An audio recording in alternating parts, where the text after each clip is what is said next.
A+N2 hit করলে B, B এর সাথে জল, C+D। আরে সাবাস, কি গান বানালাম রে! ধামাকা শুরু করা যাক। হ্যালো এন্ড ওয়েলকাম সবাইকে আমার YouTube channel Adventure Academy higher সেকেন্ডারির আরো একটা নতুন ভিডিওতে। আমি তোমাদের মেন্টর সৈকত দাস। তোরা অলরেডি জানিস 11 এর পরীক্ষার 1-2 দিনের মধ্যে, তাই নতুন করে কিছু তোদেরকে বলার নেই, নতুন করে কিছু শেখাবার নেই। তোরা প্রত্যেকেই হয়তো জানিস যে অ্যাডভেঞ্চার একাডেমি ইউটিউব চ্যানেলের মধ্যে তোদের যে ফ্রি ব্যাচটা শুরু করা হয়েছিল, তার মধ্যে অলরেডি পরমাণুর গঠন, কেমিক্যাল বন্ডিং এর পুরো ওয়ান শট, তার পাশাপাশি দেখবি gaseous state, P block chemistry, তারপর আরো কোন একটা চ্যাপ্টার গুলো দেখবি সব মোটামুটি করিয়েই দেওয়া হয়েছে। ইম্পর্টেন্ট চ্যাপ্টার সবই দিয়ে দেওয়া হয়েছে, মূল কনসেপ্টও করিয়ে দিয়েছি। তো এই সমস্ত কিছুর বাইরেও তোদের জন্য আমি নিয়ে চলে এসেছি কিন্তু সাজেশন সেট, যেই সাজেশন সেট গুলোতে প্রত্যেকটা ভালো ভালো প্রশ্নকে ডিটেইলডে করিয়ে দেওয়া হচ্ছে। তার ফলে তুই বুঝতে পারছিস একটা কম্প্যাক্ট প্যাকেজ ইউটিউবে কিন্তু ফ্রিতে দেওয়া হয়েছে সেমিস্টার 1-এ। ঠিক একই রকম ভাবে আমি তোকে এইটুকু বলতে পারি, যদি তুই তোর পড়াশোনাটাকে সেমিস্টার 2-তে প্রথম থেকে ভালো করে করতে চাস, তাহলে কিন্তু অবশ্যই তুই আমাদের যে সেমিস্টার 2 এর ব্যাচটা আছে ওখানে চলে আয়। 1000 টাকা পুরো ব্যাচের ফিস, কিন্তু পুরো প্রথম থেকে ডিটেইলডে সেমিস্টার 2 পড়ানো হবে। সেমিস্টার 2-তে কিন্তু থার্মোডাইনামিক্স, অর্গানিকের মতো ইম্পর্টেন্ট চ্যাপ্টার্স গুলো আছে, যেই অর্গানিক না শিখলে তুই 12-এ কিছু পারবি না। ঠিক আছে, সেই কারণে কেমিস্ট্রিকে ভালোভাবে শিখতে যদি চাস তাহলে অবশ্যই তুই অ্যাপ্রোচ করতে পারিস। বাকিটা দেখবি ইতিহাস হয়ে যাবে। ঠিক আছে, বাকি তোকে কেমিস্ট্রি শিখিয়ে দেবো, এইটুকু তোকে বলতে পারি। ব্যাস, আজকে দেখবি যে সাজেশন সেট নাম্বার 5টা আমার দেওয়ার কথা ছিল, সেটাই আমি দিচ্ছি। অলরেডি 4খানা সাজেশন সেট তোদেরকে দিয়ে দেওয়া হয়েছে। এই অ্যাডভেঞ্চার একাডেমি হায়ার সেকেন্ডারির প্লেলিস্ট সেকশনের মধ্যে চলে যা, পুরো ফ্রি ব্যাচের প্লেলিস্টটা ওখানে তুই পেয়ে যাবি, তুই অ্যাক্সেস করতে পারছিস। চল এবার একটুখানি শুরু করা যাক। আমাদের যে প্রথম প্রশ্ন রয়েছে, আর দেরি করাবো না তোদের আজকে। প্রথম প্রশ্নটা হচ্ছে, ফসফরাস অ্যাসিডের আণবিক ওজন m হলে এর তুল্যাঙ্ক ভার কত হবে? দেখ ভাই, তুল্যাঙ্ক ভারের তোরা আশা করবো প্রত্যেকে অ্যাসিডের তুল্যাঙ্ক ভার বার করতে জানিস। অ্যাসিডের তুল্যাঙ্ক ভারের মেন যেটা ফর্মুলা, সেটা হচ্ছে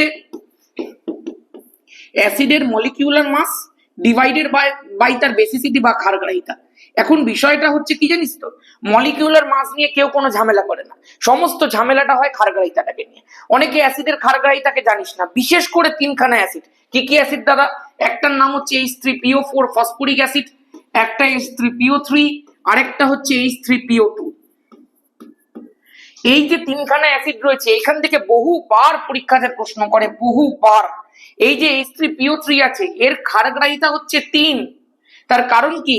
এই দেখ, P double bond O, OH, OH, OH। এখানে দেখ P double bond O, OH, OH। কিন্তু যে আরেকখানা হাইড্রোজেন, সেটা কিন্তু নরমালি ফসফরাসের সঙ্গে বাইন্ডেড থাকবে। এখানটায় খেয়াল কর, P double bond O, H, H, OH। এই যে পুরো জিনিসটা তুই দেখতে পাচ্ছিস, জাস্ট একটা কথা মাথায় রাখ, যদি অক্সিজেনের সঙ্গে হাইড্রোজেন যুক্ত থাকে, তাহলে ইলেকট্রোনেগেটিভিটি ডিফারেন্সের জন্য হাইড্রোজেনটা বেরিয়ে যেতে পারে, অ্যাসিডিটি শো করতে পারে। যতগুলো হাইড্রোজেন বেরোতে সক্ষম, তার বেসিসিটি তত, তার ক্ষারগ্রাহিতা তত, মানে সে ততগুলো ক্ষারের সাথে বিক্রিয়া করতে পারবে, ততবার ক্ষারের সাথে বিক্রিয়া করতে পারবে।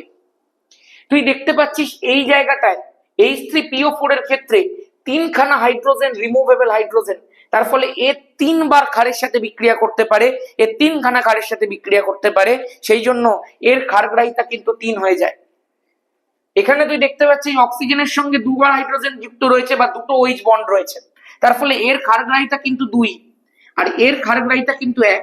তুই বলবি দাদা ফসফরাস হাইড্রোজেন বন্ড কি ব্রেক করে না? না, করে না, কারণ ওদের ইলেকট্রোনেগেটিভিটি ডিফারেন্স অত বেশি হয় না। ঠিক আছে, চলো এখানে তোমাকে ফসফরাস অ্যাসিড H3PO3 বলে দিয়েছে, তাহলে H3PO3 এর ক্ষেত্রে ক্ষারগ্রাহিতা কত হবে ভাই? 2 হয়ে যাবে। তা তুই 2 করে দে, তাহলে এখানে মলিকুলার মাস কত দিয়ে দিয়েছে? দেখ M দিয়ে দিয়েছে, ক্ষারগ্রাহিতা হয়ে যাবে 2। তার ফলে ফসফরাস অ্যাসিডের যে তুল্যাঙ্ক ভার বেরিয়ে গেল, সেটা বেরিয়ে গেল M/2। অ্যান্সার হচ্ছে অপশন নাম্বার বি। ক্লিয়ার ভাই? এই তিনটেই তোকে পরীক্ষাতে দেবে কিন্তু দিলে। চলো নেক্সট। একটি ধাতব অক্সাইডে ভর হিসেবে 60% ধাতু আছে, ধাতুটির তুল্যাঙ্ক ভার কত? এই প্রশ্নগুলো কিন্তু আমি আমার পেট ব্যাচের মধ্যে সব করিয়েছি, খেয়াল করে দেখিস। আমি তোদেরকে তুল্যাঙ্ক অনুপাত সূত্র শিখিয়েছিলাম। আমি বলেছি যদি কোনো ধাতব অক্সাইডে ভর হিসেবে 60% ধাতু থাকে, তাহলে অক্সিজেন কতটা রয়েছে? কারণ অক্সাইড মানে কি, ধর আজকে আমি তোকে বললাম জিঙ্ক অক্সাইড, তাহলে এর মধ্যে ধাতু বাদ দিয়ে আর কি রয়েছে? অক্সিজেন রয়েছে। তাহলে অক্সিজেন কতটা রয়েছে? যদি 60% ধাতু থাকে, তো 40% অক্সিজেন রয়েছে। এবার তুল্যাঙ্ক অনুপাত সূত্র কি বলে? বলে যে যেগুলো যেগুলো যুক্ত রয়েছে মানে ধাতু আর অক্সিজেন, তাহলে লিখবো ধাতুর ভর ডিভাইডেড বাই অক্সিজেনের ভর ইকুয়াল টু ধাতুর তুল্যাঙ্ক ভার ডিভাইডেড বাই অক্সিজেনের তুল্যাঙ্ক ভার। এটাই হচ্ছে তুল্যাঙ্ক অনুপাত সূত্র। এইবার আমরা কি করব না, ধাতুর ভর অক্সিজেনের ভর আমরা তো এক্সাক্ট জানি না, ওই জন্য পার্সেন্টেজটা বসিয়ে দেবো। ধাতুর ভর কত, 60% ধাতু আছে, তাহলে 60। অক্সিজেন কত পার্সেন্ট আছে, 40%, সেই জন্য 40 ইকুয়াল টু ধাতুর তুল্যাঙ্ক ভারই তো আমাকে বার করতে দিয়েছে, ই অফ মেটাল। অক্সিজেনের তুল্যাঙ্ক ভার তো 8 আমরা জানি, তাহলে স্বাভাবিকভাবে হয়ে গেল দেখ 8 দিয়ে 40 কাটলে 5, 5 দিয়ে 7 কাটলে 12, তার ফলে তুল্যাঙ্ক ভার ধাতু কত বেরিয়ে গেল, option number C 12 is the correct option. আশা করতে পারি বিষয়গুলো ক্লিয়ার হচ্ছে প্রত্যেকের। আর যারা এখনো পর্যন্ত এগুলো জানিস না, বুঝতেই পারছিস সেমিস্টার 1 কিন্তু খুব একটা ভালো নেই। সেমিস্টার 2 কে যদি ভালো করতে হয়, যদি প্রথম থেকে তোরা কেমিস্ট্রি শিখতে চাস, যদি অর্গানিক কেমিস্ট্রির মতো ভাইটাল জিনিস যেটা 12 এ লাগবে সেটাকে যদি ভালো করে পড়ে যেতে চাস, আমি তোকে বলছি তুই অ্যাডভেঞ্চার একাডেমির যে ব্যাচটা রয়েছে সেখানে জয়েন কর, বাকি তোর দায়িত্ব আমার, তোকে আমি কেমিস্ট্রি শিখিয়ে দেবো ভাই। এইটুকু তোকে আমি বলতে পারি, চ্যালেঞ্জ দিয়ে বলতে পারি, কেমিস্ট্রির কোনো কনসেপ্টে তো সমস্যা হবে না। আর জয়েন্ট নিট যারা যারা বলিস না, তুই জয়েন্ট নিট তো তখনই দিতে পারবি যখন তোর বেসিক কনসেপ্ট ক্লিয়ার থাকবে, নাহলে তুই কোথা দিয়ে জয়েন্ট নিট দিবি। সেই জন্য আগে বেসিক কনসেপ্ট ক্লিয়ার করতে হবে, আগে বোর্ডস লেভেল ক্লিয়ার করতে হবে। এক বোর্ডস একটা সার্টেন পার্সেন্টেজ না পেলে লোকে আইআইটিতে চান্সও পায় না ভাই। সেই কারণে প্রত্যেকে যদি কেমিস্ট্রি মন দিয়ে শিখতে চাস তো সেকেন্ড সেমিস্টারে অবশ্যই জয়েন করতে পারিস, তারপরে বাকিটা ইতিহাস হয়ে যাবে। দেখো পরেরটাও কি বলে দিয়েছে, পরেরটা স্থূল সংকেত দিয়ে প্রশ্ন দিয়েছে, বলছে একটা 60 গ্রাম যৌগে 24 গ্রাম কার্বন রয়েছে, 4 গ্রাম হাইড্রোজেন রয়েছে, 32 গ্রাম অক্সিজেন রয়েছে। খুব ভালো কথা, যৌগটা স্থূল সংকেত, ভেরি ইজি কোশ্চেন। কার্বন কত রয়েছে, চাই অনুপাতগুলো বার কর, কার্বন হাইড্রোজেন অক্সিজেনের অনুপাত। কার্বন কতটা আছে, 24 গ্রাম কার্বন আছে, ডিভাইড করে দে তাকে কার্বনের অ্যাটমিকই তো, হ্যাঁ পারমাণবিক ভর দিয়ে। হাইড্রোজেন কতটা রয়েছে, 4 গ্রাম হাইড্রোজেন রয়েছে। হাইড্রোজেনের যে আমাদের অ্যাটমিক মাস সেটা কত আছে ভাই, 1 আছে। অক্সিজেন কতটা রয়েছে, 32 গ্রাম, এর পারমাণবিক ভর হচ্ছে 16, ভাগ করে দাও, গল্প শেষ। তাহলে হয়ে গেল দেখো এখানে 2, এখানে হয়ে গেল তোমার 4, এখানে হয়ে গেল তোমার 2, কেটে কুটে চলে এলো 1:2:1। এটাই তো সরল সংকেত, এটাই তো সরল অনুপাত। এই সরল অনুপাত দিয়ে যে সংকেত তৈরি হয় সেই সংকেতকেই তো বলা হয় স্থূল সংকেত। তার ফলে তোকে যখন এখানে স্থূল সংকেত চেয়েছে, তুই বুঝতেই পারছিস কার্বন একটা হবে, হাইড্রোজেন দুটো হবে, অক্সিজেন একটা হবে। তো কার্বন একটা, হাইড্রোজেন দুটো, অক্সিজেন একটা কোথায় রয়েছে, অপশন নাম্বার ডি তে রয়েছে, ইজ দ্য কারেক্ট অপশন। হয়ে গেছে ভাই। পরেরটা, এই প্রশ্ন কিন্তু আমি আমার পরমাণুর গঠনের যে লেকচার করিয়েছিলাম ইউটিউবে ফ্রিতে, সেখানে শিখিয়ে দিয়েছিলাম, আশা করতে পারি মনে রয়েছে। দেখি যারা যারা দেখিস না এখনো সময় আছে ভাই, গিয়ে দেখে নে এক্ষুনি, ফ্রি ব্যাচ কিন্তু অলরেডি প্লে লিস্টের মধ্যে রয়ে গেছে, অ্যাডভেঞ্চার একাডেমি হায়ার সেকেন্ডারি চ্যানেলের প্লে লিস্টের মধ্যে যাবি। আচ্ছা আমি কমেন্ট সেকশনের মধ্যে পিন করব। যদি হাইড্রোজেন পরমাণুর ভূমিস্তরের ব্যাসার্ধ 0.53 অ্যাংস্ট্রম হয়, তবে লিথিয়াম 2+ আয়নের দ্বিতীয় কক্ষপথের ব্যাসার্ধ কত হবে। আমি তোদেরকে শিখিয়েছিলাম যে কোনো কারোর ব্যাসার্ধ n-তম কক্ষপথের যদি তুই বার করতে চাস, তার ফর্মুলা হচ্ছে হাইড্রোজেনের প্রথম কক্ষপথের ব্যাসার্ধ into n² divided by z। এবার খেয়াল করে দেখ, আমি ধর লিথিয়াম 2+ আয়নের ব্যাসার্ধ বার করছি, কততম কক্ষপথের, 3 নম্বর কক্ষপথের, তাই তো ভাই, দ্বিতীয় কক্ষপথের বলেছে, দ্বিতীয় কক্ষপথের, খুব ভালো কথা তো, দ্বিতীয় কক্ষপথ। আচ্ছা R1 কত বলে দিয়েছে, R1 বলে দিয়েছে হাইড্রোজেনের ভূমিস্তরের ব্যাসার্ধ 0.53 অ্যাংস্ট্রম। তো 0.53 অ্যাংস্ট্রম বসিয়ে দাও, ক্যালকুলেটিভ অঙ্ক করি। এবার আমাকে একটা কথা বল, লিথিয়াম 2+ আয়নের দ্বিতীয় কক্ষপথের বলেছে তো ব্যাসার্ধ বার করতে, এই তো দ্বিতীয় কক্ষপথের ব্যাসার্ধ। যখনই দ্বিতীয় কক্ষপথ বলবে এন এর জায়গার কোথাও মধ্যে কি চলে আসবে ভাই, এন তো কক্ষপথের সংখ্যা, তো দ্বিতীয় কক্ষপথ বলেছে যখন 2 চলে এলো। আর যেহেতু আমরা লিথিয়ামের ক্ষেত্রে করছি সেই কারণে জেড এর ভ্যালুতে কি বসবে ভাই, 3 বসবে, তো গল্প শেষ, ডান। এবার এটাকে যদি তুই ক্যালকুলেট করিস তাহলে হয়ে যাবে। একটু ক্যালকুলেটিভ দিয়ে দিয়েছে, কিন্তু আমার তো সময় নষ্ট করলে এখন চলবে না, সেই কারণে আমাকে ক্যালকুলেটরে করতে হবে। 0.53 ইন্টু রয়েছে 4 ডিভাইডেড বাই রয়েছে 3, অ্যান্সার চলে এলো 705। এই চলে এসছে 706 এর কাছাকাছি এসছে, 705 ইজ দ্য কারেক্ট অপশন। তার ফলে আমার আর পড়ে লাভ নেই। এই যে 705 angstrom is the correct option. আশা করতে পারি কিরকম ভাবে করতে হলো বুঝতে পেরেছিস। যদি আজকে এখানে হিলিয়াম প্লাস দিয়ে দিত তাহলে হিলিয়াম প্লাস তুই বসাতিস, ধর তোকে দিয়ে দিল হিলিয়াম প্লাসের প্রথম কক্ষপথে, তুই এখানে তাহলে এন এর জায়গার মধ্যে 1 বসাতিস, আর যদি তুই জেড এর জায়গার মধ্যে বসাতে চাইছিস তো হিলিয়ামের জন্য তুই এখানে 2 বসাতিস। গল্প শেষ। আশা করবো এইটুকু তুই বুঝতে পেরেছিস যে এইটা তোকে কিন্তু দিয়ে দেওয়া থাকবে। কখনো কখনো কি হয় না এইটার মধ্যে 0.52 দিয়ে দেয়, কখনো 529 দিয়ে দেয়, সেগুলো নিয়ে কিন্তু কোনো চাপ নেই, যেটা দিয়ে দেবে সেটা লিখবি। ওকে চলো 5 বলে দিয়েছে chromium 3+ ion, Fe2+ ion, Ni2+ ion, Cu2+ ion এই প্রদত্ত আয়নগুলিকে অযুগ্ম ইলেকট্রন সংখ্যার বিচারে নিম্নক্রমে সাজালে কি হবে? নিম্নক্রম মানে বড় থেকে ছোট। কিসের ভিত্তিতে? অযুগ্ম ইলেকট্রন সংখ্যার ভিত্তিতে। আচ্ছা ভাই একটুখানি মন দিয়ে শুনতে থাকো কি বলতে চেয়েছি। আজকে যদি তোমাকে আমি বলি ক্রোমিয়াম 3+ আয়ন, তুই আর্গন কোর করবি, 4s2 বাদ দিবি, এই 4s1 বাদ দিবি। ক্রোমিয়ামের নর্মাল ইলেকট্রন বিন্যাস এখন সবাই জানি, যেগুলো তার এই লাস্ট মোমেন্টে এসে ডিটেল এলাবোরেট করতে হয় না ভাই। ক্রোমিয়ামের কি হয়? আর্গন কোর 4s1 3d5, তাই তো হয়। তুই 4s1 বাদ দে আর 3d থেকে দুটো বাদ দে, তাহলে চলে এলো কি 3d3। তাহলে তুই লেখ আর্গন কোর 3d3 হয়েছে Fe2+, 4s2 বাদ চলে যাবে, তাহলে হয়ে গেল আর্গন কোর 3d6। তারপরে যদি তোকে বলি Ni2+, Ni2+ এর ক্ষেত্রে আর্গন কোর, নিকেলের তো 28, তাহলে স্বাভাবিকভাবে 3d8। Cu2+, বুঝতেই পারছিস 4s1 3d10 থাকে, 4s1 চলে গেল, 3d থেকে 9 চলে এলো, ভেরি গুড। তাহলে আর্গন কোর 3d9। এবার আমাকে একটা কথা বল, সব থেকে বেশি অযুগ্ম ইলেকট্রন কোথায় রয়েছে? তুই আমাকে একটা জিনিস খেয়াল করে দেখতে পাচ্ছিস, এখানে যখন আমরা 3d তে 3 লিখছি তার মানে 3খানা অযুগ্ম ইলেকট্রন রয়েছে, কারণ 3টে মানে কি 3টে তো পরপর বসছে ডি অরবিটালস গুলোর মধ্যে। আজকে যখন 3d এর মধ্যে 6 লিখছি তার মানে 5টা বসে গিয়ে একটার মধ্যে পেয়ার হয়েছে, মানে 4টে আনপেয়ার রয়েছে, তাহলে এখানে কতগুলো আনপেয়ার? 4খানা। যখন আমি 3d8 লিখছি তার মানে 5টা লিখে তার মধ্যে আবার 3টে পেয়ার করেছি, তার মানে কটা আনপেয়ার রয়েছে? 2টো আনপেয়ার রয়েছে। যখন আমি 3d তে 9 লিখছি মানে 5টা প্রথমে আনপেয়ার করলাম, তারপর 4টের মধ্যে পেয়ারিং করে দিলাম, একটা ফাঁকা, তারপর এখানে আনপেয়ার ইলেকট্রন কতগুলো? একটা। তারপরে সব থেকে বেশি আনপেয়ার ইলেকট্রন কোথায়? Fe2+ এ। Fe2+ এই যে একটার মধ্যেই আমি দেখতে পাচ্ছি, option number B is the correct option. আশা করতে পারি লেভেলটা ভাই বুঝতে পারছিস। পাতি লেভেলের প্রশ্ন দিচ্ছে আজকাল পরীক্ষাতে। যবে থেকে এই এমসিকিউ প্যাটার্ন পরীক্ষা হয়ে গেছে, এই বিভিন্ন রকম প্রশ্নের প্যাটার্ন পরীক্ষায় খুব একটা কঠিন প্রশ্ন দেয় না, কিন্তু সেই কারণে একটু যদি তোর নলেজ থাকে তুই ইজিলি নাম্বার বের করে দিবি। এটা কি দিয়েছে? আচ্ছা ম্যাচিং করতেও দিয়েছে একটা, lambda equal to h/p de Broglie, একের সাথে ডি মিলছে কোথাও?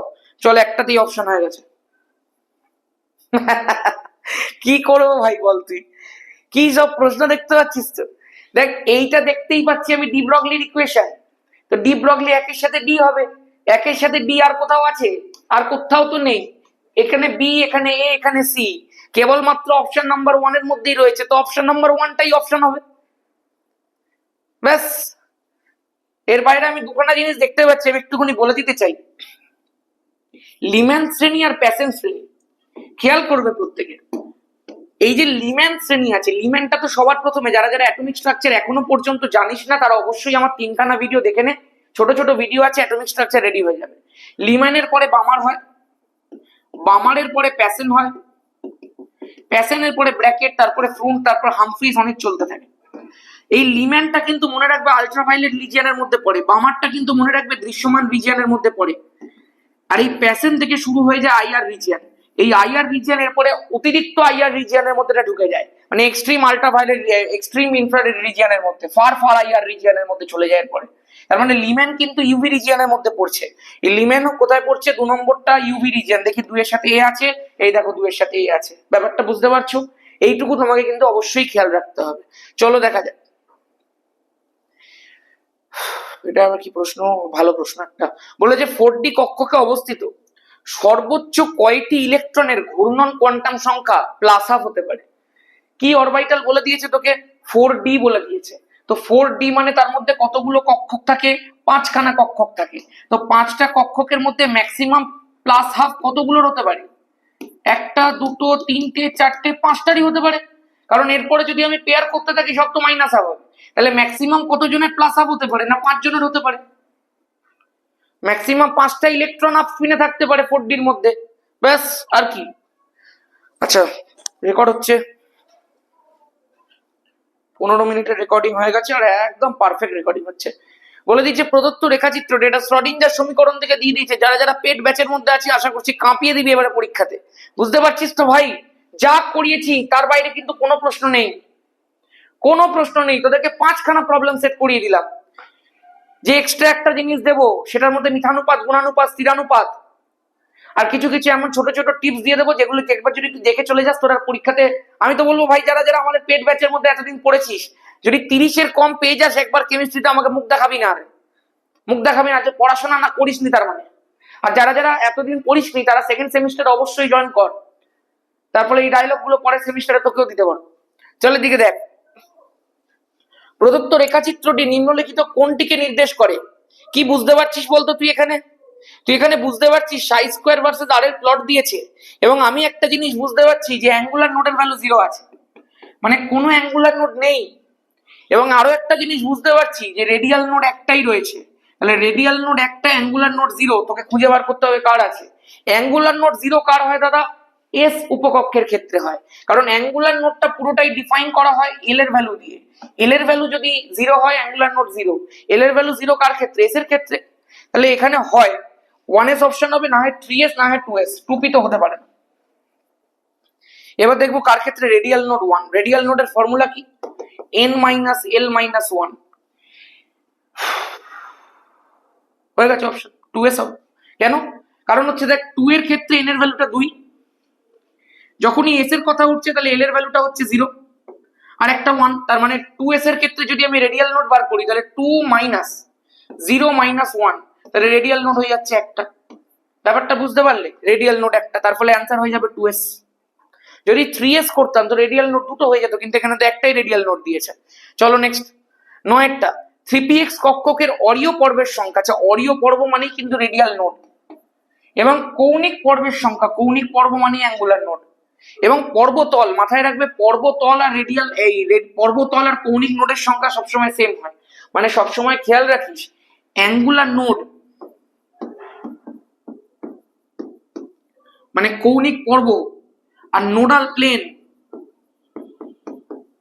মানে পর্বতল, এই দুটোর নাম্বার হুবহু সেম হবে ভাই। ঠিক আছে, এবার একটুখানি বল আমাকে, 3px বলে দিয়েছে তো 3px যদি আমি তোকে বলি, আচ্ছা তোকে পর্বতলটা জিজ্ঞাসা করেছে, পর্বতলের নাম্বারটা না, জানি পর্বতলের নাম্বার বললে তো এমনি সবাই নাম্বার পেয়ে যাবে। দেখ বলে দিচ্ছি, 3px বলে দিয়েছে, বল 3px এর ক্ষেত্রে রেডিয়াল নোড কত হবে? না n মাইনাস 1 মাইনাস 1। কেন? কারণ রেডিয়াল নোডের ফর্মুলা কি? n minus L minus 1। n এর ভ্যালু 3, এল এর ভ্যালু 1, মাইনাস 1, তাহলে হয়ে গেল কত বল? 1। রেডিয়াল নোডের সংখ্যা হচ্ছে একটা। রেডিয়াল নোডের সংখ্যা যদি একটা হয়, অ্যাঙ্গুলার নোড কত? অ্যাঙ্গুলার নোড হচ্ছে p এর ভ্যালু 1, তো অ্যাঙ্গুলার নোড 1।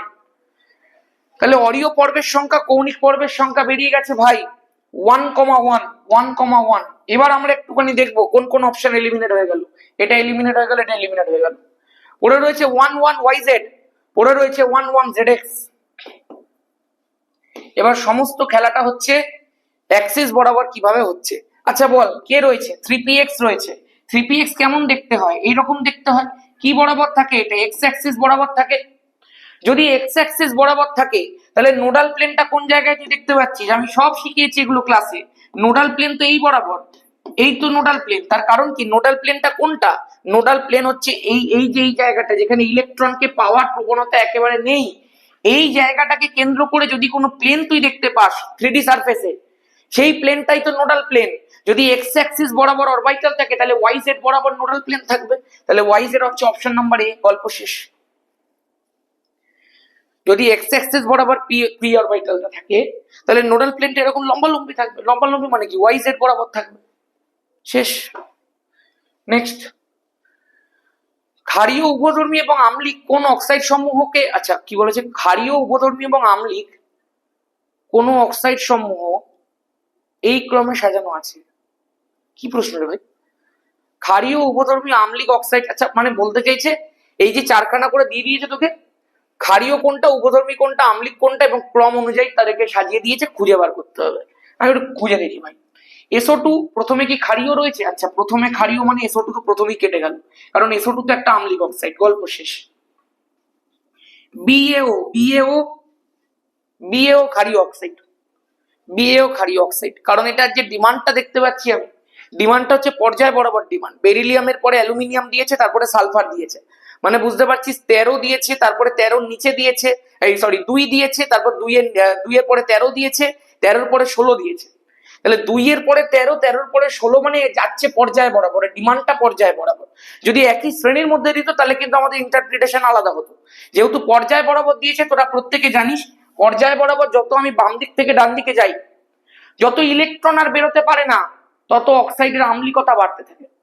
তার ফলে প্রথমেরটা আছে যেটা, সেটা ক্ষারীয় অক্সাইড, তারপরেরটা উভধর্মীয় অক্সাইড, তারপরেরটা আম্লিক অক্সাইড, একেবারে পারফেক্ট আছে। Option number B is the correct option ভাই। একটি মৌলের পারমাণবিক সংখ্যা 117। ইউপ্যাক নেম অনুযায়ী এর চিহ্ন কত? ভাই খুব সোজা প্রশ্ন। এক আছে মানে উন মানে ইউ, এক আছে মানে উন মানে ইউ, 7 আছে মানে সেপ মানে S, US. Option number B is the correct option. এগুলো শিখিয়েছি কোনো একটা প্রবলেম সেটের মধ্যে, আশা করবো মনে আছে প্রত্যেকের। 5খানা প্রবলেম সেট করে যা, অনেক নাম্বার পেয়ে যাবি। এবার কি দিয়ে দিয়েছে তোকে? বন্ড অর্ডার করবোই না, বন্ডিং এর 3 ঘন্টা 3.5 ঘন্টার যে ভিডিওটা, তার লাস্টে এমোটিভ শর্ট ট্রিক শিখিয়ে দিয়েছি। চুটকি মেরে বন্ড অর্ডার বেরোবে, চুটকি মেরে বন্ড অর্ডার বেরোবে। চল ভাই নেক্সট। 4টি মৌলের ইলেকট্রন বিন্যাস তোকে দিয়ে দিয়েছে, কোন বক্তব্যটি সঠিক নয় জিজ্ঞাসা করেছে। খুব ভালো কথা, দেখতে পাচ্ছি 4টি ইলেকট্রন বিন্যাস স্ক্যান করে নি, হয়ে গেছে। চলো, বলে দিয়েছে এক হলো শক্তিশালী বিজারক দ্রব্য, এক নিজেরই 6s এর ইলেকট্রনটাকে ভাগিয়ে দিতে চাইছে যাতে সে জেননের মতো ইলেকট্রন বিন্যাস পায়। যদি ও তাকে ভাগিয়ে দিতে চায়, তার মানে নিজে জারিত হওয়ার চেষ্টা করছে, তাহলে অন্যকে বিজারিত করতে চাইছে, তার ফলে ও শক্তিশালী বিজারক দ্রব্য। কারেক্ট আছে, তোকে সঠিক নয় জিজ্ঞাসা করেছে, সেটাই তোর অ্যান্সার হবে। 2 হলো একটি ডি ব্লক মৌল, 2 হলো একটি, ভাই এটাই অ্যান্সার। কি করে ডি ব্লক মৌল হয় ভাই? এ তো পুরো ল্যান্থানাইডের ইলেকট্রন বিন্যাস দেখতে পাচ্ছি, NH2, তারপরে দেখতে পাচ্ছি আমি N-1D 0 to 1, N-2F 1 to 14। পুরো তো এফ ব্লক মৌল সমূহের ইলেকট্রন বিন্যাস রয়েছে শেষ কক্ষপথে, এবং তার আগেরটা। তার ফলে স্বাভাবিকভাবে এটা একটা এফ ব্লক মৌল, তার মানে 2 is the correct option, because এটা ভুল রয়েছে। ঠিক আছে, নেক্সট। নিচের কোন অণু বা আয়নটি সরল রৈখিক নয়? হাইব্রিডাইজেশন করে বার করতে হবে। হাইব্রিডাইজেশন করে ছকটা মনে আছে তো? করিয়ে দিয়েছি, বন্ডিং এর মধ্যে করিয়েছি ভাই। বন্ডিং যা করিয়ে দিয়েছি তার বাইরে থেকে কিচ্ছু করতে হবে না, গ্যারেন্টি আমার। আমি একটু দেখে নিই, তোরা নিজেরা বন্ডিং বার করে করবি, হাইব্রিডাইজেশন বার করে। CO2 সরল রৈখিক, IO2 মাইনাস সরল রৈখিক, N3 মাইনাস তো জন্ম থেকেই সরল রৈখিক। তাহলে এটাই অ্যান্সার হবে, আমি না করেই বলে দিলাম, বিকজ বাকি 3টে সরল রৈখিক আমি জানি। I3 মাইনাসও মাঝে মধ্যে দিয়ে থাকে, কিন্তু ভাই বারবার করে করিয়েছি। ঠিক আছে, চলো। আচ্ছা, এটা একটু চেক করে নিত। ClO2 মাইনাস,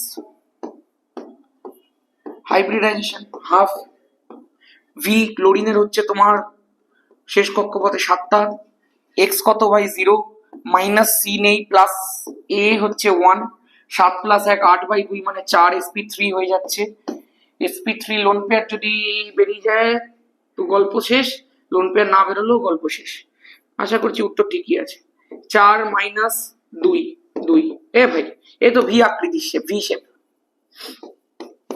ঠিক আছে, শেপ বলবো না, ভি আকৃতি। ঠিক আছে, চলো। বেন টাইপের, জলের মতো শেপ, পুরো হুবহু জল। চলো নেক্সট। 15। নিচের কোন প্রক্রিয়াটিতে বন্ধনক্রম বৃদ্ধি পায় এবং পরাচুম্বকীয় বৈশিষ্ট্য তিরচ্চুম্বকীয় বৈশিষ্ট্যে রূপান্তরিত হয়? বন্ড অর্ডারের প্রশ্ন ভাই, এমোটিভ প্রশ্ন। এই প্রশ্নগুলো আর আমি করবো না, প্রচুর করে দিয়েছি এই প্রশ্ন, প্রচুর করে দিয়েছি। যারা জানিস না, নিচে দেখবি লিঙ্ক দেওয়া রয়েছে, বন্ডিং এর 3.5 ঘন্টার ভিডিও, আজকেই দেখবেন। বিবৃতি বলেছে BO3 মাইনাস SO3 মাইনাস সমাকৃতি বিশিষ্ট নয়। SO3 2 মাইনাসে সালফারের একটি নিঃসঙ্গ ইলেকট্রন জোড় আছে। এগুলো আর কি করাবো বলতো তোরে, কি করাবো এগুলো আর? তুই বুঝতেই পারছিস, আমি তোকে প্রসেসটা শিখিয়ে দিচ্ছি। দেখ, এতগুলো প্রবলেম সেট, এত কিছু করিয়ে দেওয়ার পর যখন একই প্রশ্ন বারবার করে দিচ্ছে, তুই বুঝতে পারছিস এগুলো তার করানোর কিছু নেই। তোকে কি করতে হবে, বিও থ্রি থ্রি মাইনাস, যারা এগুলো পারছিস না আমার ফ্রি ব্যাচের সবকটা ভিডিও দেখে প্রবলেম সেটগুলো একবার করে নাও, তুমি সব ভিডিও পেরে যাবে, সব প্রশ্ন পেরে যাবে, পরীক্ষাতে 30+ স্কোর করে চলে আসবে ভাই। আর নেক্সট সেমিস্টার থেকে অ্যাডভেঞ্চার একাডেমিতে ভর্তি হ। ভর্তি হওয়ার জন্য কি করতে হবে জিজ্ঞাসা করছিস, মনে মনে নে ধর 6289360364, আর দেখবি নিচে আমাদের একটা ফ্রি হোয়াটসঅ্যাপ গ্রুপের লিঙ্ক দেওয়া আছে, জয়েন করে যাবি, ওটা ফ্রি ব্যাচের জন্য, প্রায় 200-250+ স্টুডেন্ট আছে ওর মধ্যে। দেখ BO3 3- SO3 2- এই দুটো তুই হাইব্রিডাইজেশন বার কর, হাইব্রিডাইজেশন গুলো বার করে তুই এইচ এর ভ্যালু গুলো যেগুলো পাবি, তারপরে তুই লোন পেয়ার বার কর। যদি দেখিস এইচ এর ভ্যালু আর লোন পেয়ার সেম হচ্ছে, তাহলে এদের গঠনাকৃতি সেম, আর যদি না হয় তো গঠনাকৃতি সেম নয়, গল্প শেষ। এমনি ধরনের প্রশ্ন আশা করবো 5টা প্রবলেম সেটার মধ্যে 4টে দিয়েছিল। বলেছে SO3 2- এ সালফারের নিঃসঙ্গ ইলেকট্রন যুক্ত, এখান থেকে পেয়ে যাবি লোন পেয়ার নাম্বার থেকে। আর যদি এগুলো না শিখে থাকিস, যদি এখনো না পেরে থাকিস, এক্ষুনি বন্ডিং এর ভিডিওটা থেকে করে নে ভাই, বেঁচে যাবি কিন্তু, আমি বারবার করে বলছি। নেক্সট HCl এর বন্ধন দৈর্ঘ্য, এইটাও বন্ডিং এর মধ্যে করিয়েছি, কি বাত হে ভাই, খেয়াল কর।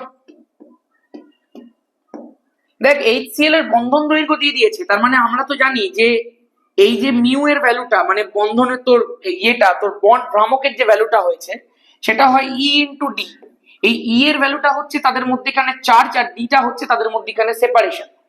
আমি সবসময় বলেছি যে আজকে HCl যেটা রয়েছে সেটা একটা যেহেতু সমযোজী যৌগ, সেটার মধ্যে কিছুটা পার্শিয়াল আয়নীয় ক্যারেক্টার রয়েছে, তো আয়নীয় ক্যারেক্টার থাকার জন্য কতটা রয়েছে সেটাই আমাদেরকে বার করতে হবে। পরীক্ষার গাড়ের মধ্যে যখন করা হয়েছে, যখন এক্সপেরিমেন্টালি করা হয়েছে, যখন ল্যাবের মধ্যে করা হয়েছে, তখন দেখতে পাওয়া গেছে যে এর ক্ষেত্রে যে বন্ধন ভ্রামকটা রয়েছে, এই যে মিউ এর যে ভ্যালুটা রয়েছে, সেই মিউ এর ভ্যালুটা হচ্ছে 1.02 ডিভাই। কিন্তু আমাদের তো আর এক্সপেরিমেন্টাল ভ্যালু দিয়ে করলে হবে না, আমাদের থিওরিটিক্যাল ভ্যালুটা প্রথমে বার করতে হবে। তো আমরা থিওরিটিক্যাল ভ্যালুটা কিভাবে বার করব, আমরা ধরে নেব যে এই বন্ধনটা 100% আয়নিক। যদি 100% আয়নিক হয়, তাহলে বন্ড ভ্রামকের ভ্যালুটা কত হবে আমরা সেটা বার করব। ই এর ভ্যালুটা আমরা দেব 4.8 × 10⁻⁻10 এত ইএসইউ, আর আমরা দেব এই পাশে ডি এর যে ভ্যালুটা রয়েছে সেটা হচ্ছে 1.275 অ্যামস্ট্রং। তাহলে 1.275 অ্যামস্ট্রং থেকে আমরা নিয়ে যাবো সেন্টিমিটারে, সেই কারণে 10⁻⁻8 সেন্টিমিটার দিয়ে দেবো। এবার এখান থেকে আমাদের কি করতে হবে, এই দুটোকে গুণ করতে হবে। তুই বুঝতেই পারছিস এটা আমি ক্যালকুলেটর ছাড়া করতে পারবো না, তাই আমি ক্যালকুলেটরটা বার করি। তোমাদের পরীক্ষার হলে এমনই প্রশ্ন দেবে, তোমরা ক্যালকুলেটরের ছাড়াই ঝপাঝপ করে দেবে। 4.8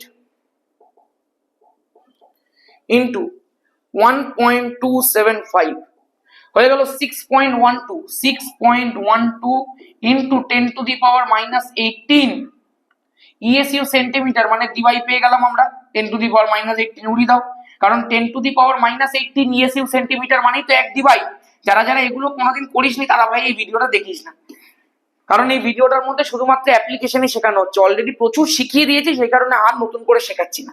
এবার একটুখানি খেয়াল কর, আমাদের যদি পার্সেন্টেজ আয়নিক ক্যারেক্টার বার করতে হয়, তাহলে আমাদের কি করতে হবে না, ল্যাবরেটরিতে করে HCl এর কতটা পাওয়া গেছে মিউ এর ভ্যালু 1.02, আর যদি সেই বন্ডটা 100% আয়নিক হয়ে যেত, তাহলে তার মিউ এর ভ্যালু কত হতো 6.12।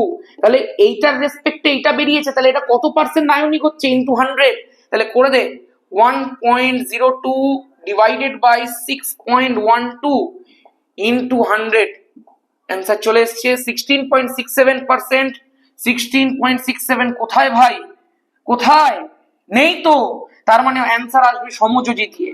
খুব ভালো, তার ফলে আমরা কি করব ভাই, 100 মাইনাস 16.67, কেউ কিন্তু ঘাবড়াবি না, 83.33, তার মানে 83.4% সমযোজী, ঘাবড়াবি না।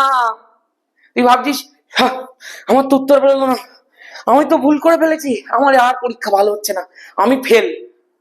আরে তোর মানসিকতা তোকে ফেল করে দিয়েছে ভাই, কুছ বড়া সোচোগে তব তো বড়া করোগে। নিজেকে কত ছোট করে রাখবি সব সময়, কনফিডেন্স লেভেলটা বুস্ট কর। আজকে এখানটা আমি দেখতে পেলাম পার্সেন্টেজ আয়নিক ক্যারেক্টার করে বেরোচ্ছে 16.67, আমি দেখতে পাচ্ছি কোথাও অপশনটা নেই, তাহলে কি অঙ্কটা প্রথম থেকে করতে বসবো? একদম অপশনটা ভালো করে চেক করব, যে অপশনটার মধ্যে দুখানা জায়গার মধ্যে সমযোজীও দিয়ে দিয়েছে। তার মানে শুধুমাত্র পার্সেন্টেজ আয়নিক ক্যারেক্টার দিয়ে প্রশ্নটা করেনি, তোকে দেখ চালাকি করে বলেছে যৌগটার চরিত্র কি হবে। তো পার্সেন্টেজ আয়নিক ক্যারেক্টার 16.67 যদি বেরোয়, তাহলে সমযোজী ক্যারেক্টার কতটা? 100 - 16.67, অ্যান্সার চলে আসছে 83.4। তাহলে এটা দেখ অ্যান্সারের মধ্যে আছে 83.4% আয়নিক নয়, সমযোজী অবশ্যই, তাহলে ওটাই অপশন হবে। ঠিক আছে, চলো। নিচের কোনটিতে হাইড্রোজেন বন্ধনের শক্তি সব থেকে বেশি? ফ্লুরিনের সাথে ফ্লুরিন, এই ফ্লুরিন, হাইড্রোজেন, ফ্লুরিন, গল্প শেষ। ফ্লুরিনের সাথে ফ্লুরিন বলে বলেছি, হাইড্রোজেনের সাথে ফ্লুরিন আবার যেটা অন্য একটা ফ্লুরিনের সঙ্গে যুক্ত আছে, কারণ ফ্লুরিন সব থেকে ইলেকট্রোনেগেটিভ, তার সঙ্গে যুক্ত হাইড্রোজেনের ক্ষেত্রে ডেল পজিটিভ সবচেয়ে বেশি, তার ফলে সেইটা গিয়ে আবার যদি একটা ফ্লুরিনের সঙ্গে যুক্ত হয় তো ওই বন্ডটা মারাত্মক লেভেলের হয় ভাই। নেক্সট, নিম্নলিখিত কোনটির ক্ষেত্রে দ্বিমেরু ভ্রামকের মান সর্বাধিক হবে? বন্ডিং এর ভিডিওতেই শিখিয়েছি, বুঝতে পারছিস তো বন্ডিং এর ভিডিওটা কতটা এফেক্টিভ ছিল। সর্বনিম্ন যদি বলে কোনটা হবে নিচে কমেন্ট করো। হেক্সাগোনাল সরল একক কোষে চতুস্তলকীয় অষ্টতলকীয় ফাঁকা স্থানের সংখ্যা, আমি সবসময় বলেছি যদি তোমাকে বলা হয় চতুস্তলকীয় ফাঁক, তাহলে কণার সংখ্যার দ্বিগুণ করে দেবে, 2 গুণ n। যদি তোমাকে বলা হয় অষ্টতলকীয় ফাঁক, তাহলে কণা সংখ্যা বসিয়ে দেবে, কণা সংখ্যা যা হবে অষ্টতলকীয় ফাঁকও তাই হবে। আশা করবো ক্লিয়ার। যখন হেক্সাগোনাল একক কোষ বলবে তখন সেই হেক্সাগোনালের ক্ষেত্রে এই কণা সংখ্যা যেটা হবে সেটা 6 হবে। হেক্সাগোনালের যদি কণা সংখ্যা 6 হয়, তাহলে তার ক্ষেত্রে চতুস্তলকীয় ফাঁক হয়ে যাবে 12টা, আর অষ্টতলকীয় ফাঁক হয়ে যাবে 6টা। তাহলে 12 6 কোথায়? 12 6 অপশন নাম্বার ডি। রেকর্ডিং হচ্ছে 31 মিনিট 56 সেকেন্ড, রেকর্ডিং পারফেক্ট আছে, জিও ভাই। চলো নেক্সট, 21 নম্বর প্রশ্ন বলেছে জেড বনাম পি লেখচিত্রে কোন লেখটি একটি আদর্শ গ্যাসকে চিহ্নিত করে? গ্যাসিয়াস স্টেটের মধ্যে করিয়ে দিয়েছি ভাই, সব করিয়ে দিয়েছি। কি চাস আর বল, যা করেছি বলেছিলাম না যা করাবো তার বাইরে কিছু আসবে না, আসেনি। 10 লেভেলে তো প্রশ্নই আসবে না তার বাইরে, 11 লেভেলে তার বাইরে কোনো কনসেপ্টই আসবে না, কিন্তু পরীক্ষায় যা করাবো তার বাইরে কিছু আসবে না, এটা গ্যারেন্টি আমার, এখনো গ্যারেন্টি, সেকেন্ড সেমেও গ্যারেন্টি, 12 এর প্রায় 100টা ছেলেকে গ্যারেন্টি দিয়ে রেখে দিয়েছি, ছেলে মেয়েকে। উচ্চ মাধ্যমিকটা দেবারে কাঁপিয়ে দেবো, গ্যারেন্টি দিয়ে বলতে পারি। কনফিডেন্স আছে নিজের মধ্যে, অহংকারের কথা বলছি না, কনফিডেন্স আছে। বিকজ যখন রাত রাত জেগে খেটেছি তখনও কেউ দেখতে আসেনি, এবার যখন রেজাল্টটা বেরোবে তখন কিন্তু দেখাতেই হবে ভাই, তখন কিছু করার নেই। জেড বনাম পি লেখচিত্রটা কোন লেখকটা আদর্শ গ্যাসকে চিহ্নিত করছে? আরে এই তো dot dot dot dot dot dot dot dot dot dot B. চলো, এই যে শুধুমাত্র বি, বাকি সব কিন্তু বাস্তব গ্যাস, সব শিখিয়ে দিয়েছি। এই লেখচিত্রগুলো এমনি কেন হয় সেটাও শিখিয়ে দিয়েছি গ্যাসিয়াস স্টেটের ভিডিওটার মধ্যে। হাইড্রোজেন হিলিয়ামের ক্ষেত্রে শুধু উপরের দিকে ওটা কেন তাও শিখিয়ে দিয়েছি। কি চাইছি স্যার, কি চাইছি স্যার? ফ্রেঙ্কেল ত্রুটি হলো একই মতো শূন্যতা জনিত এবং আন্তঃস্থানিক ত্রুটি। কি বলেছে রে, কি ভাষা! হ্যাঁ, এর থেকে তো বিশ্বকর্মা পুজোতে হাতে শিশি নিয়ে ভালো ভাষা বেরোয় কয়েকজনের। কি ভাষা দেখ, ফ্রেঙ্কেল ত্রুটি হলো একই মতো শূন্যতা জনিত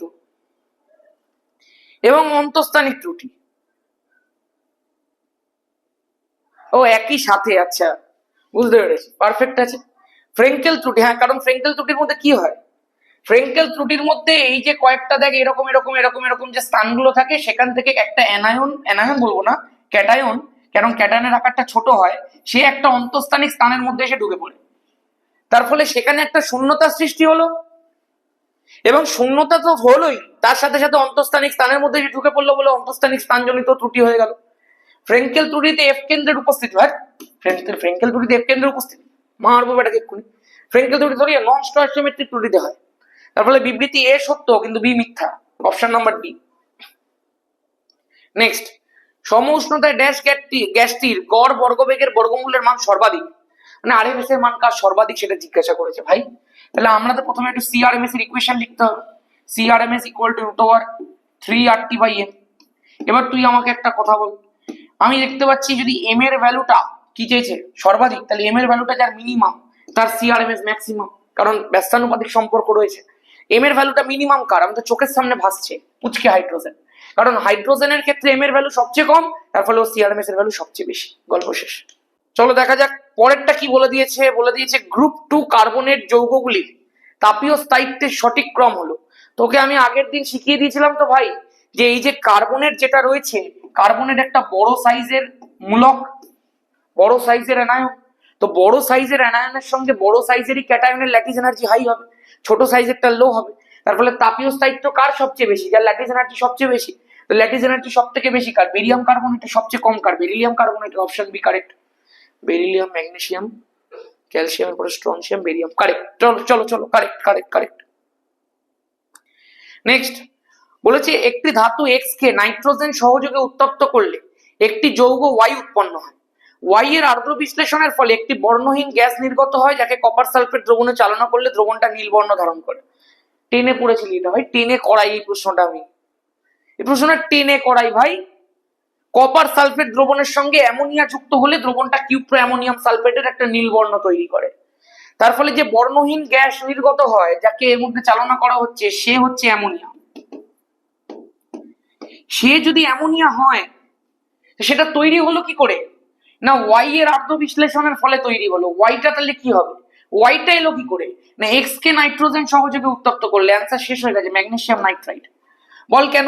তার কারণ হচ্ছে যদি এক্সটা হয়, এক্স হচ্ছে ম্যাগনেসিয়াম, ম্যাগনেসিয়ামকে নাইট্রোজেন সহযোগে উত্তপ্ত করলেই তৈরি হয় Mg3N2, ম্যাগনেসিয়াম নাইট্রাইট। এই ম্যাগনেসিয়াম নাইট্রাইটকে যদি তুই আর্দ্র বিশ্লেষণ করিস, তাহলে সেখান থেকে তুই পেয়ে যাস অ্যামোনিয়া। আর অ্যামোনিয়াটাকে যদি তুই কপার সালফেটের দ্রবণে চালনা করিস, তুই কিউপ্রো অ্যামোনিয়াম সালফেটের নীল দ্রবণ পাস। গল্প শেষ, ম্যাগনেসিয়াম নাইট্রাইট কারেক্ট অপশন। যে গ্রুপে কেবলমাত্র একটি মৌল হাইড্রাইড তৈরি করে, সর্বনাশ করে, যে প্রশ্নটা তোদের পরীক্ষাতে থাকার কথা না। এটা হচ্ছে হাইড্রোজেনের প্রশ্ন। হাইড্রোজেন কিন্তু তোরা সিলেবাস থেকে বাদ দিয়েছে। তোদের শুধুমাত্র হাইড্রোজেন পারঅক্সাইড পার্টটা রয়েছে, আর এস ব্লকের গ্রুপ 1 গ্রুপ 2 রয়েছে। হাইড্রোজেনটা বাদ দিয়েছে বলেই এস ব্লকের আর হাইড্রোজেন পারঅক্সাইড মিলিয়ে নাম্বারটাও কমিয়ে দিয়েছে। আগে এস ব্লক থেকে 5 থাকতো, হাইড্রোজেন থেকে 3 থাকতো, মোট মিলিয়ে 8 থাকতো। এখন সব মিলিয়ে 5 করে দিয়েছে, 5 বা 6 করে দিয়েছে হয়তো। সেই কারণে কিন্তু একটুখানি চাপ করে দিয়েছে জিনিসটা। মনে রাখ, গ্রুপ নাম্বার 6 এরই একমাত্র একজন হাইড্রাইড তৈরি করে। যে হাইড্রাইড তৈরি করে তার নাম হচ্ছে ক্রোমিয়াম। এরপরে গ্রুপ নাম্বার 7, 8 আর 9 সম্ভবত হাইড্রাইড তৈরি করে না। এই যে ঘটনাটা 7, 8, 9 যে হাইড্রাইড তৈরি করলো না, এই ঘটনাটাকে বলা হয় হাইড্রাইড গ্যাপ। এটা আগে 11 এ ছিল। এই ঘটনাটাকে হাইড্রাইড গ্যাপ বলে। আশা করব মনে থাকবে একটু হলো। ঠিক আছে, চলো।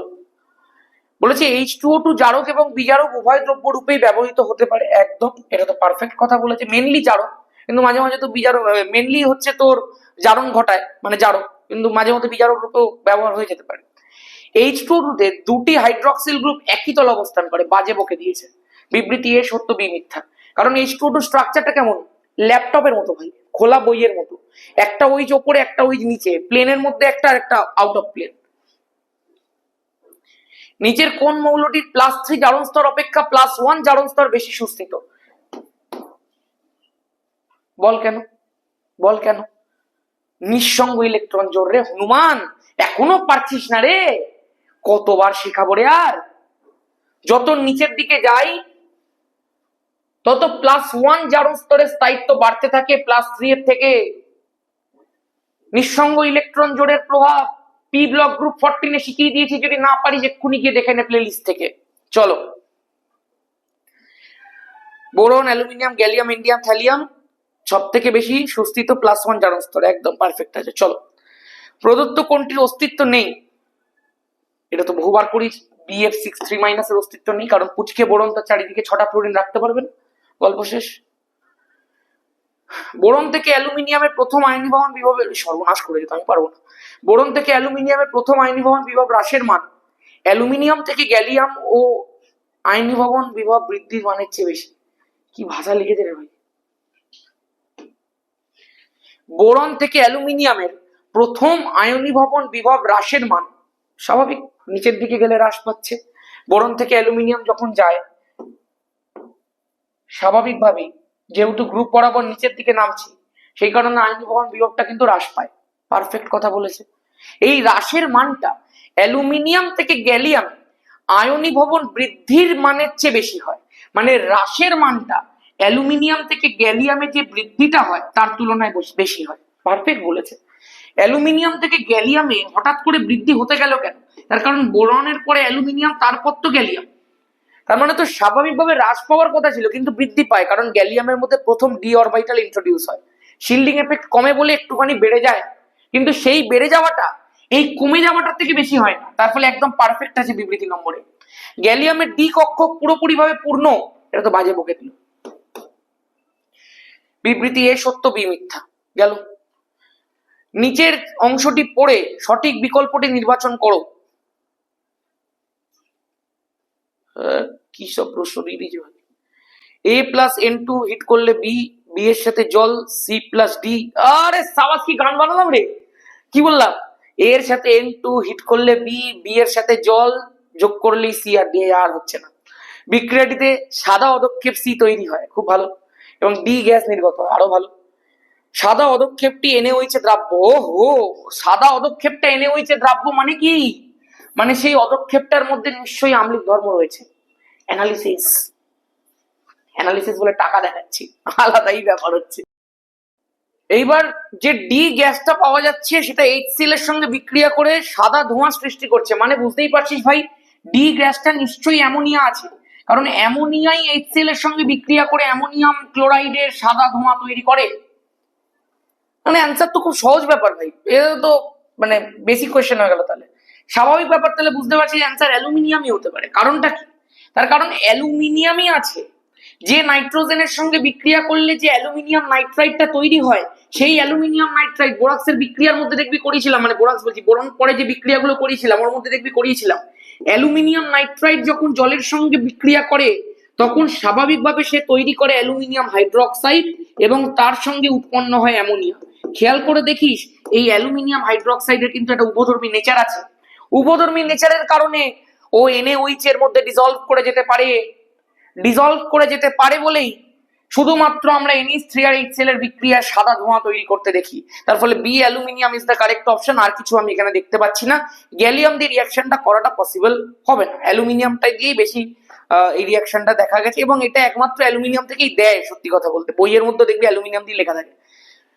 নিচের কোন ক্ষারকীয় মূলক বোরাক্স বিট পরীক্ষায় সাড়া দেয় না? খুব ইম্পর্টেন্ট প্রশ্ন, Pb2+।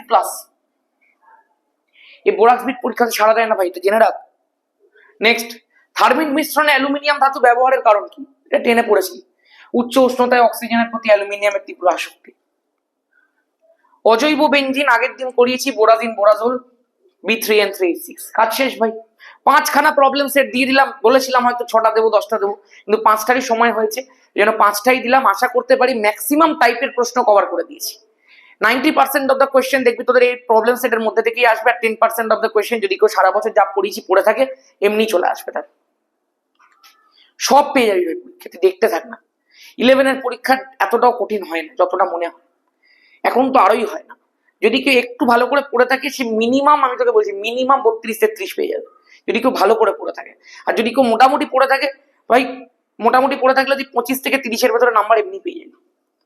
আর যদি কেউ একেবারে না পড়ে থাকে, যদি শুধু আমার এই 5খানা প্রবলেম সেটকে রাট্টা মেরে নিতে পারিস, তাতেও তুই ভাই 20-এর কাছাকাছি নাম্বার পেয়ে যাবি, গ্যারেন্টি আমার। যা যা প্রসেস তোকে শিখিয়ে দিয়েছি, যা যা তোকে পড়তে বলে দিয়েছি এই প্রবলেম সেটগুলোর মধ্যে, সাজেশন সেটগুলোর মধ্যে, তুই যদি এইটুকুও শুধু করে নিতে পারিস তাতেও 20 পেয়ে যাবি। যদি আমি তোকে সারা বছর যা পড়ে থাকি তুই 35 অ্যান্সার করে দিবি, 34-33 তো এমনি পেয়ে যাবি ভাই। সেকেন্ড সেমিস্টারে দেখা হচ্ছে খুব তাড়াতাড়ি। সেকেন্ড সেমিস্টার শুরু করবো সেপ্টেম্বরের লাস্টে একটা ইন্ট্রোডাক্টরি ক্লাস করে। তাই যারা যারা ভর্তি হতে চাস অবশ্যই ভর্তি হয়ে যায়, পারলে এখন বা তারপরে পরীক্ষার পরেও ভর্তি হতে পারিস। আর যখনই ভর্তি হবি হয়ে যায়, ব্যাচের ফিজ 1000 টাকা রাখা হয়েছে, ঠিক আছে? চলো আজকের মতো এখানেই। সবাই ভালো থাকিস, সুস্থ থাকিস, ভালো করে পরীক্ষা দিস ভাই, খুব মন দিয়ে পেপার সলভ করবে, কোনো তাড়াহুড়ো নয়।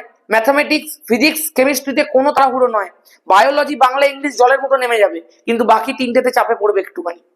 সেই কারণে একটু সাবধান, ভালো করে পরীক্ষা দিও, মাথা ঠান্ডা করে পরীক্ষা দিও, যা পড়েছো তার উপরে বিশ্বাস করো, ব্যাস। তুমি যেখানেই পড়েছো, যে টিচারই তোমাকে পড়িয়েছেন তার উপরে তুমি ভরসা রাখো, যা পড়িয়েছেন সবটা করে যেও, কিছু তার মধ্যে ছেড়ে যেও না, তুমি সব পারবে। যদি তুমি পিওরলি পড়ে থাকো, যদি পিওরলি তুমি কেমিস্ট্রিটাকে বুঝে থাকো, তুমি সব পারবে। যদি কেমিস্ট্রি না বুঝে থাকো, সরি ভাই, 11 পরীক্ষা কেমিস্ট্রি না বুঝে পারা যায় না, ফিজিক্স না বুঝে পারা যায় না, অঙ্ক না বুঝে পারা যায় না। এটা তুই রাট্টাফিকেশন করে কিচ্ছু করতে পারবি না। 12 সেম কেস, সেকেন্ড সেমিস্টারও সেম কেসই হবে। সেকেন্ড সেমিস্টার আরো বড় খেলা হবে। আর সময় নষ্ট করবো না, সবাই ভালো করে পড়। Good luck, tata.